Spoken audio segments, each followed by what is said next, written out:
보도록 하겠습니다.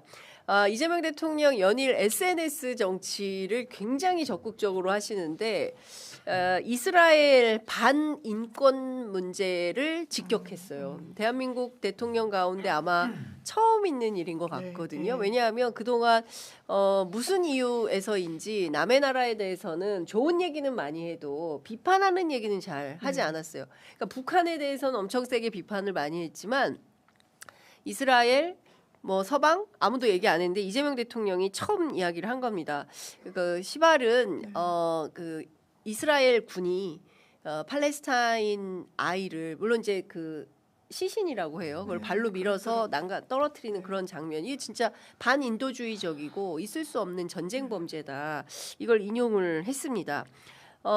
그 부분에 대해서 주말 사이 또 이스라엘 외교부에서 반박 입장이 나왔고 그에 대한 또 반박을 이재명 대통령이 했습니다. 국익 훼손은 매국노다. 이제 이런 얘기도 하시면서 국제사회에 통용되는 기본 방침이다라고 하신 건데요. 어떻게 보셨습니까? 지금 대한민국의 국제사회 위상과 어떤 민주주의를 정말 성취해 놓은 그 찬란한 유구의 역사가 있잖아요. 그럼 대한민국이 전 세계의 일원으로서 어느 정도의 발언을 우리 국가의 지도자가 담아내서 할 수 있는가의 문제가 던져졌다고 생각해요. 네. 지금까지는 이렇게 하면 저렇고 저렇게 하면 이렇고 그러니까 원론적인 차원에서의 어떤 스탠스를 정했다는 점 또 하나는 전 대단히 전략적이라고 생각했어요. 지난 주말에도 말씀드릴 기회가 있었는데 지금 호르무즈 해협에 우리 선박들이 지금 정박돼 있고 이게 막혀 있고 그러면서 하루에 뭐 20억 원인가 계속 이제 금전적인 출혈이 있어요. 특사를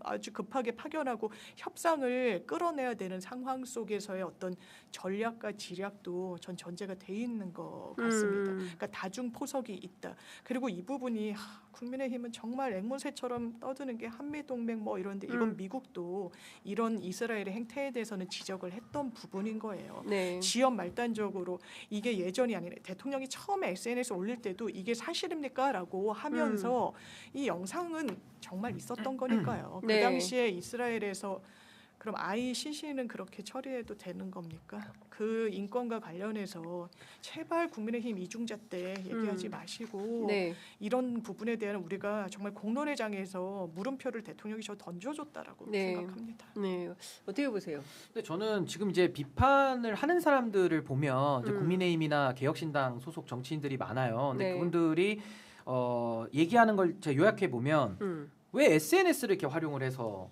소위 말해 사고를 쳤냐 이런 식으로 비판을 하고 있고 그 시점이 틀린 내용 아니냐 그러니까 이걸 뭐 가짜 뉴스에 대통령이 낚여서 되겠냐 그리고 또 하나가 그 메신저 그 영상을 올린 계정이 뭐 북한을 이스라엘보다 뭐 더 좋다고 얘기를 해서 그러니까 이스라엘보다도 북한이 더 좋다 이렇게 얘기했으니까 그 메신저가 잘못됐다 지금 이런 내용으로 비판을 하고 있거든요. 전혀 본질과 상관이 없죠. 아니, 본질과 상관이 없죠. 아니 손가락으로 지금 다리를 가리키고 있는데 손가락에 묻었다고 지금 지적하는 거랑 똑같아요. 이제 우리가 보통 쓰는 용어는 좀 짜친다 이렇게 얘기를 하는 건데 제가 하나하나 좀 설명드리면 대통령에게 외교나 이 안보에 관한 권한을 우리가 부여하는 건요. 대한민국의 5,200만의 생명을 책임지라는 겁니다. 그리고 국익이 달려 있는 거예요. 그렇죠. 이걸 저는 우리가 간과할 수 없는 것이고 또 하나는 우리 헌법에도 항구적인 세계 평화와 인류 공용에 이바지한다라는 게 전문에 나와 있고요. 우리 헌법 조항에도 대한민국은 국제 평화 유지에 노력하고 침략 전쟁을 부인한다고 돼 있거든요. 맞습니다. 그럼 지금 이스라엘과 미국이 이란 침공한 거 아닌가요? 그 180명의 어린 아이들이 학교에서 오폭으로 생명을 잃었는데 그 시작된 지금 이란 정쟁이 안 끝나고 있어요. 이란에서 협상하러 그 파키스탄 갈 때 비행기에 이 아이들 다 싣고 가지 않았습니까? 아니 그리고 지금 대한민국의 국익도 대한민국에 지금 26척의 선박이 봉쇄돼 있고 못 나오고 있고 그렇습니다. 또 거기에 대해서 지금 경제적인 타격도 엄청나게 있고 있잖아요. 20억씩 하루에. 그러면 대한민국 대통령이라면은 대한민국의 국익을 고려하고 동시에 보편적 인권의 관점에서는 할 소리를 할 때가 있는 거예요. 근데 또 이렇게 얘기를 하면 이래요. 아니 그러면 왜 보름 전에 뭐 유엔에서 표결할 때는 왜 또 그때 안 했냐 또 이런 얘기를 하는데 조선일보가 또 썼더라고요. 그 판단을 하는 게 대통령인 겁니다. 어느 자리에서 어떤 메시지를 내느냐를 대통령이 고도의 외교 안보적 외교를 하는 거예요. 고도의 정치적 판단을 하는 거죠. 그래서 저는 그거 비판할 사람들은요. 억울하면 본인이 대통령 하시면 되는 겁니다. 그 판단하라고 대통령에게 5년 동안 기회를 주는 거예요. 그래서 저는 이 상황이 자세히 보면은 저는 대통령의 속 깊은 뜻이 있다고 보는 것이 그 트위터를 올리실 때 네. 그때 배경은 이란의 외무부 장관과 조현 외무부 장관이 통화를 앞두고 있던 시점이었고 네. 또 하나는 중동 지금 특사를 보내는 그 시점이 있었고요. 네. 또 하나는 북한에서도 지금 왕이 부장이 김정은 위원장을 만나서 네. 지금 5월달에 미중 정상회담을 앞두고 세계 질서가 지금 바뀌고 있거든요. 그리고 판도가 바뀌고 있어요. 대한민국은 지금처럼 가잖아요. 네. 그냥 고립되는 겁니다. 음. 우리가. 네. 그렇기 때문에 저는 북한에 대해서도 보내는 메시지가 분명히 있다. 그러니까 음. 예를 들어 우리가 과거 정권들처럼 미국이 하라는 대로만 하는 것이 아니다. 우리는 이스라엘이라고 하더라도 미국과 이스라엘 가깝지 않습니까? 네. 아닌 건 아닌 거라고 얘기를 하는 거예요. 음흠. 한미 동맹으로 이거를 치환해서 이해를 하자면은 미국에 대해서도 우리는 건강한 네. 발전된 의미의 한미 동맹을 지금 하고 있다라는 거를 그냥 몸소 보여주는 겁니다. 그렇습니다. 그러니까 저는 대통령께서 뭐 하루살이가 아니잖아요. 전체적인 이 세계 질서의 변화 속에서 네. 대한민국이 지금 가고자 하는 방향 음흠. 그 안에는 이스라엘 저런 식으로 세계 평화를 침해하고 인도주의적으로 비판받아 마땅한 짓을 지금 계속하고 있다면 네. 이거 곤란하다. 전 이런 이야기까지도 대통령께서 전 계산해서 지금 하고 있다라고 보는 게 합리적이지. 네. 이걸 가지고 대통령께서 무슨 심심해가지고 음흠. 트위트를 올려서 무슨 실수를 한 것처럼 자꾸 폄하하는 전 이런 식의 비판은 저는 거의 비난에 가깝지 않나. 매우 잘못됐다고 저는 봅니다. 그러니까 저는 기본적으로 우리가 자주 외교를 해야 되지 않습니까? 그리고 우리는 자주권이 있는 독립국가지 않습니까? 위상이 높아졌어요. 그렇습니다. 아니, 그러니까 위상이 높든 낮든 국가 대 국가로서 잘못된 행동에 대해서 지적을 하는 게 맞아요. 그런데 미국 눈치 보고 이스라엘 눈치 보고 이 나라 저 나라 눈치 보고 혹시라도 우리한테 요만큼이라도 손해가 날까봐 물론 손해 나면 안 되겠지만 그러면 큰일 나는 일이겠지만 그럼에도 불구하고 지금 국제사회가 엉망진창이고 힘이 그냥 무슨 정글처럼 남의 나라 대통령 한밤에 잡아가가지고 감옥에 가두고 그리고 남의 나라 무슨 핵 있다고 얘기를 해서 지금은 완전히 호르무즈가 더 핵보다 더 심각한 문제가 됐는데 말도 안 되는 걸로 앞서 말씀해 주신 대로 165명이나 되는 어린아이를 오폭으로 사망하게 만들고 이게 말이 안 되는 거잖아요. 그리고 더 심각한 것은 휴전 협상을 마무리하고 있는 그 와중에 이스라엘이 어떻게 했습니까? 레바논 침공을 해서 또 수많은 사람들을 죽였어요. 그러니까 4월 한 달 동안 무려 2,000명이 넘는 사람이 죽었고 6,000명이 넘는 사람들이 부상을 당했습니다. 그러면 이거 잘했다 하는 게 맞습니까? 아니, 그래서 저는 그거를 솔직히 말하면 좀 늦은 감이 있어요. 조금 더 일찍 우리 위상에 맞게 이재명 대통령께서 옳은 건 옳고 잘못된 것은 잘못됐다라고 해야 되는데 앞서 말씀 주신 대로 5,200만 국민의 생사 여탈권을 쥐고 있는 대통령이다 보니 국익에 반하면 큰일 나니까 이러저거 판단하는 속에서 이제야 운을 뗀 거다. 아니 이렇게 보는 게 그래서 맞습니다. 제가 아까 장동혁 대표 냉전적 사고방식이라고 네. 했잖아요. 그 냉전적 사고방식을 지금 이재명 대통령을 비난하는 사람들이 전 그대로 공유하고 있다고 생각합니다. 그러니까 이게 외교의 지금 패러다임이 바뀌고 있는 건데 네. 그 사람들, 그러니까 장동혁, 이준석, 천하람 부류들이 지금 보이고 있는 태도는 줄서기 외교예요. 그러니까 우리가 줄을 서는 겁니다.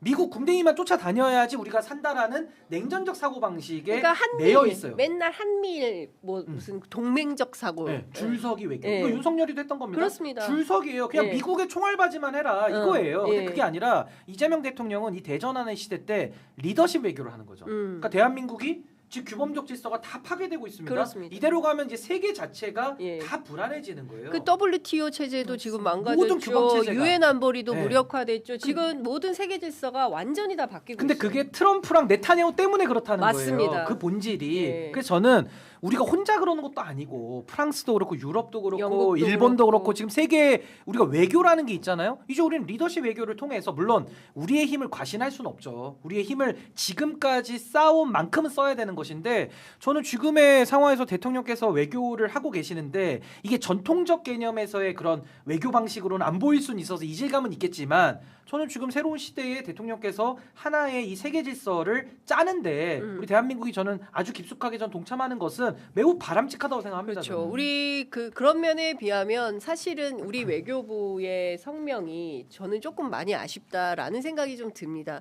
그러니까 대통령의 선진적 사고, 대통령이 국가의 위상에 맞게 외교를 하는 것에 발맞추어서 우리 외교부, 우리 외교관들도 이를테면은 미국 중심적 사고에서 북미국 중심의 이런 사고에서 좀 벗어나서 좀 어깨를 넓게 펴고 가슴을 좀 웅장하게 맞습니다. 하고 국제사회에서 우리가 할 역할은 한다 이런 자세와 태도가 아닌 거예요. 그러니까 이스라엘 외교부에서 확 논평을 내니까 유감을 또 표명하는 방식으로 대통령보다 수위를 낮춰서 입장을 낸 거예요. 그러니까 저는 이거는 우리 그동안 관행적, 그러니까 해방 이후에 그냥 미국, 일본의 눈치 보고 복속돼서 끌려다녔던 그런 외교 행태를 지금 이 순간도 계속 되풀이 반복하는 것밖에 안 하는 거다. 그러니까 우리 외교부도 바뀌어야 되는 거예요. 제가 보기에는 어떻게 생각하십니까? 맞습니다. 언제까지 이렇게 좀 저자세 할 말을 못하는 부분, 그러니까 가장 이 인류의 보편적인 가치에 대해서도 한마디도 못한다면 그게 과연 국가로서의 어떤 의미인가라는 생각이 들고요.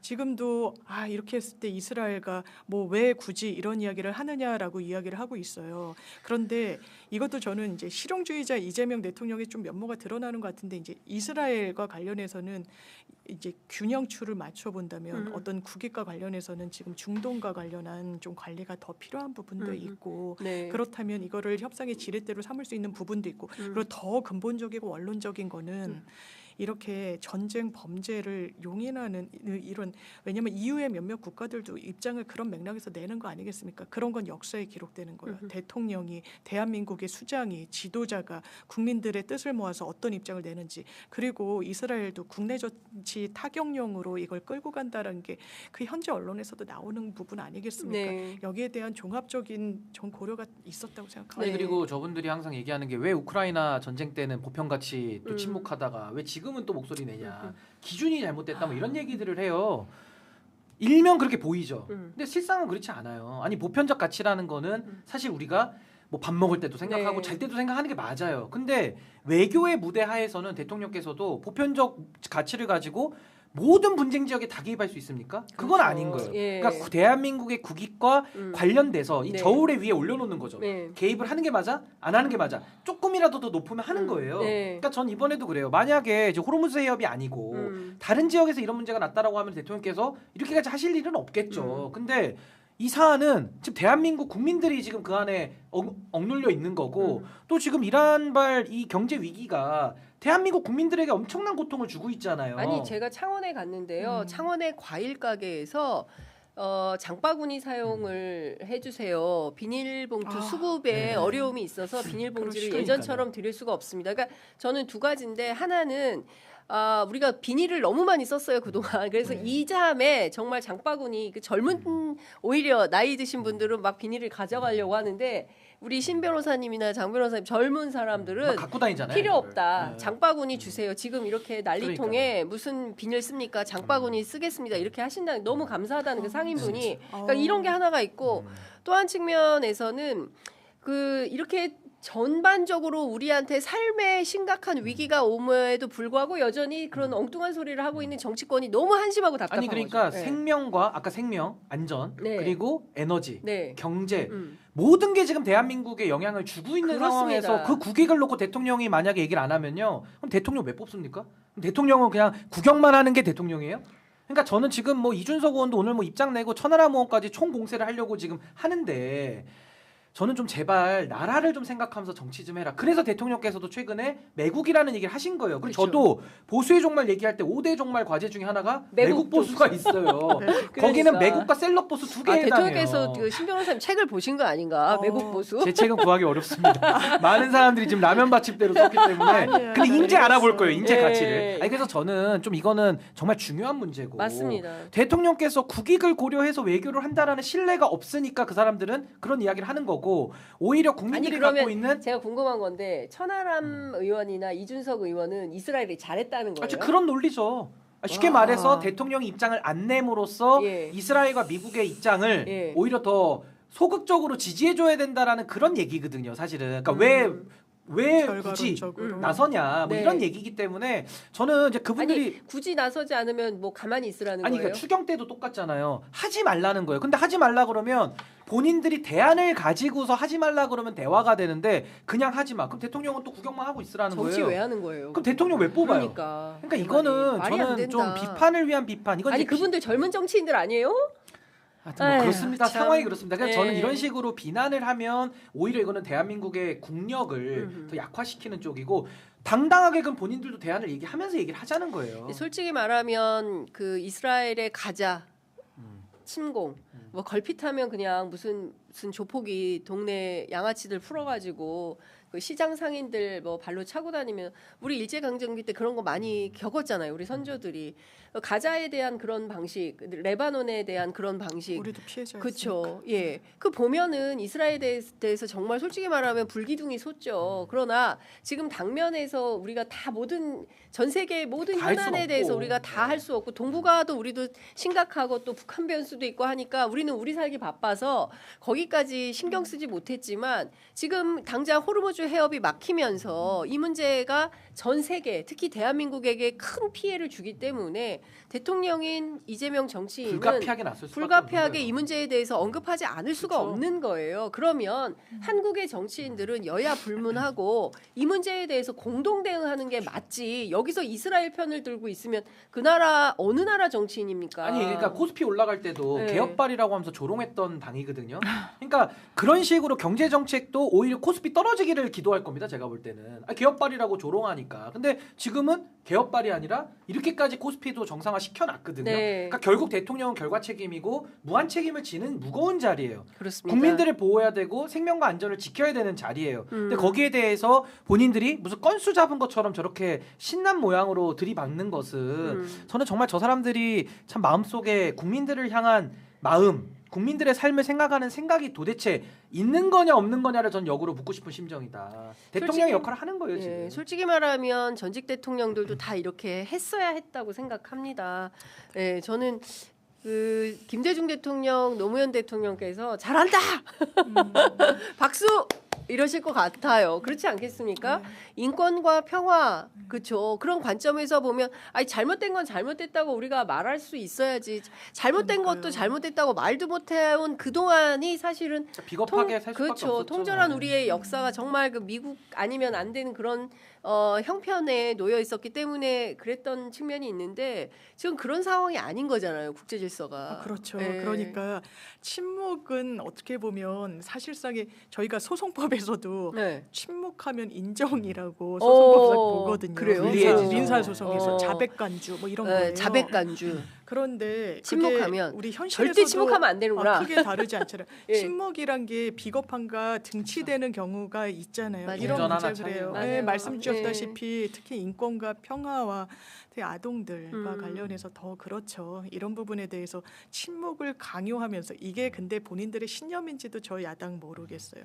그냥 비난을 하는 비난에 아주 최적화된 청년 정치, 청년은 그렇게 정치하는 거 아니라고 저 그렇죠. 생각합니다. 예. 원칙이 뭔지를 견지해 나가고 그 당시에는 어려워 보여도 뜻이 뭔지 이땐 요 말하고 저땐 저 말하면서 당리당략적으로 야 북한인 거는 우크라이나는 이런 사람들을 국민들이 맞네라고 생각하실까요? 자기네들은 뭘 했습니까? 아니 북한 인권 그러면 그 우크라이나 전쟁 때 나프타가 수급이 안 돼가지고 비닐봉지 못 쓰고 그런 상황이 있었습니까?